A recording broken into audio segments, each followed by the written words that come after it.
Aleluia. Louvado seja o nome do nosso Salvador e Redentor, aquele que vive e reina para toda a eternidade. Sou grato a Ele pela vida, sou grato a Ele pela oportunidade na vida e pelas suas bênçãos sem medida. Hoje faremos uma reflexão, com certeza, muitíssimo importante, aonde as dúvidas pairam sobre várias cabeças a respeito da justiça de Deus. E hoje, Deus ele veio ao meu coração com a palavra, e eu aconselharia aqueles que procuram mais e mais dele, procuram uma intimidade melhor, que lessem Hebreus capítulo 10, e hoje eu fixarei no versículo 31, onde diz: horrenda coisa é cair nas mãos do Deus eterno. Bom, hoje eu penso como uma reflexão que eu gostaria que todos fizessem. Não é obrigado a aceitar, nem tampouco concordar, mas apenas refletir. Por isso sempre eu repito, sem exegese, sem teologias de ponta, só para um momento de reflexão.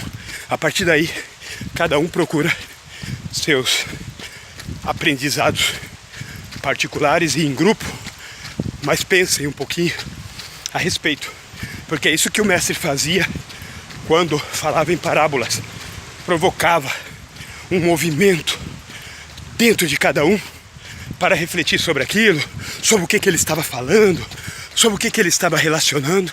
E hoje eu trago uma menção a respeito da justiça de Deus. Bom, temos visto aí acontecer tantas coisas terríveis nesse mundo, pessoas abrirem a boca e falarem o que bem entendem, pessoas difamarem as outras, pessoas maldizerem, amaldiçoarem, falar tantas coisas horrendas para com a outra, com tanta ira, com tanto furor, e depois que param um pouquinho para pensar, o que acontece? Elas acabam se arrependendo, e quando acontece isso é bom, não é? Então eu quero dizer para os irmãos, para os meus queridos amigos também, o seguinte: nós vivemos um tempo de vingança, o tempo em que o povo de Deus tinha que firmar as suas estacas na terra prometida, nos lugares que Deus enviava.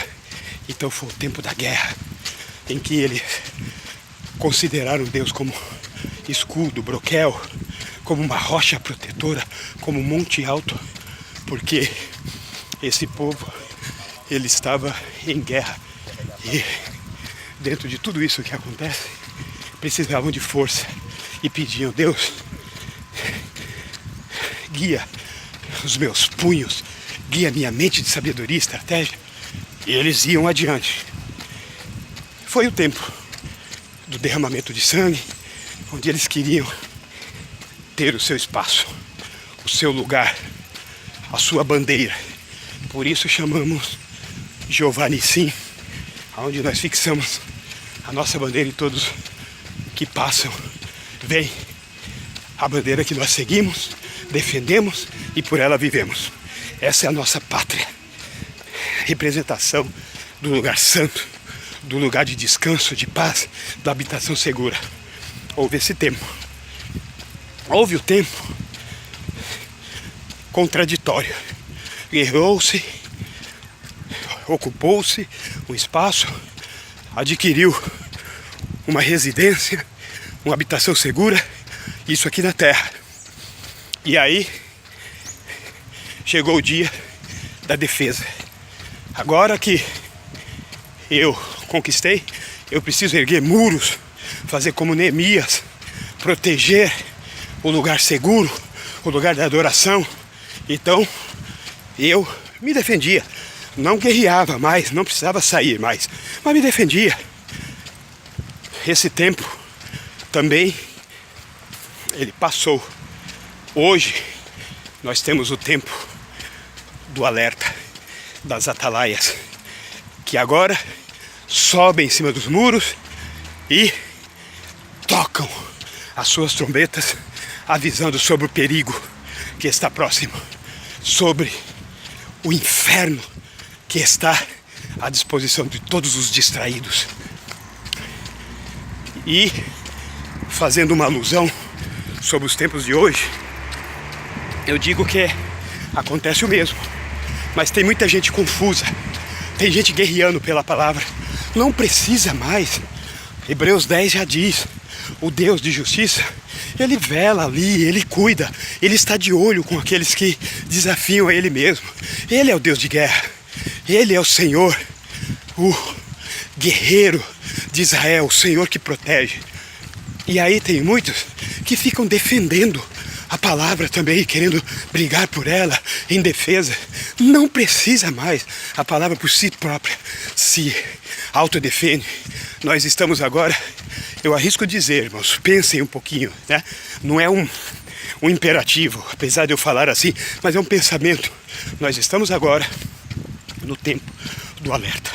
Passamos pela rua, muitos gritam de dores, muitos desviados, muitos desigrejados porque se sentiram ofendidos, maltratados, humilhados, se sentiram a pior das espécies por frequentar uma denominação e preferiu ficar dentro de suas casas, mas também não leem a palavra, que é a base do crescimento, do elevo, de uma alma realmente fortalecida no Senhor. É um grupo que não se prepara para alertar pessoas dentro de suas próprias casas, estão caminhando para o abismo, mas elas não têm forças, porque um dia decidiram que estão decepcionadas com uma certa denominação. Mas Deus, o Todo-Poderoso, Ele nos convida hoje para confiarmos em sua justiça, porque hoje Ele guerreia as suas guerras e Ele sabe como, o tempo, como Eclesiastes diz, há tempo para tudo. Deus sabe, né, dentro do seu Kairos, o tempo de entrar e mostrar para a humanidade, com grande testemunho de vidas, o que acontece com aqueles que desafiam a Ele mesmo. O tempo da defesa, nós procuramos a presença do Espírito Santo, nos revestindo pela palavra de Deus. Então, mesmo na nossa inocência, na nossa distração, o Espírito Santo nos alerta: vai por aqui, não vai por ali. Ele está sempre nos defendendo. Mas Ele pede uma coisa: que nós não paremos de tocar as trombetas. Os atalaias do Senhor sabem o que significa isso. Não pare aonde você for, no ônibus, no seu serviço, aonde você for, ore ao Senhor, peça revestimento e capacitação da sua palavra, e no momento certo, no tempo para tudo, a palavra virá e nós poderemos alertar e tirar muitos, livrar muitos que estão caminhando em direção ao abismo. E isso é para todas as áreas, todas as áreas. Deus tem colocado os seus soldados no esporte, nas igrejas, colocado nos trabalhos, tem colocado nos lazeres, porque eu tenho vivido isso. Deus tem mandado pessoas do nada, aonde quando menos esperamos, conversamos, e ali as pessoas saem chorando e entendendo que o alerta de Deus chegou à sua vida. Nós precisamos caminhar com Deus. Apesar de eu estar correndo aqui, fazendo uma run, nós precisamos caminhar com Deus. E aí nós faremos a sua vontade, porque Ele diz que os verdadeiros adoradores o adoram em espírito e em verdade. Nós temos que ser o testemunho vivo de Deus e trocar nossas trombetas constantemente, para que a humanidade pare de concordar com certas coisas. Por isso que dentro do lugar que não deveria ter pecado, não deveria ter concupiscência, não deveria ter inimizade, está enchendo. Mas nós não podemos decepcionar, porque Deus ainda está no controle. Muitos estão se afastando, se desigrejando, porque falam, me decepcionei. Mas então, viva a sua verdade. Mostre lá aonde você está, como é que se vive Deus, como que se ama como Deus amou, como que se perdoa como Jesus perdoou, e fique de joelhos até você receber o revestimento pleno e ser guiado pelos 7 Espíritos de Deus, o Espírito Santo na sua integridade, na sua majestade, tomar conta do seu ser, do meu ser, e assim, quando nós falarmos, seja para a glória de Deus, quando nós cantarmos, seja para a glória de Deus, quando nós louvarmos o nome dEle, quando nós andarmos, quando nós trabalharmos, tudo que nós fizermos, seja para a honra e glória de Deus, somente de Deus. Então, confie na sua justiça, porque Deus é bom e a sua benignidade dura para sempre. Deus seja louvado e abençoe a cada um nessa reflexão de hoje. A paz.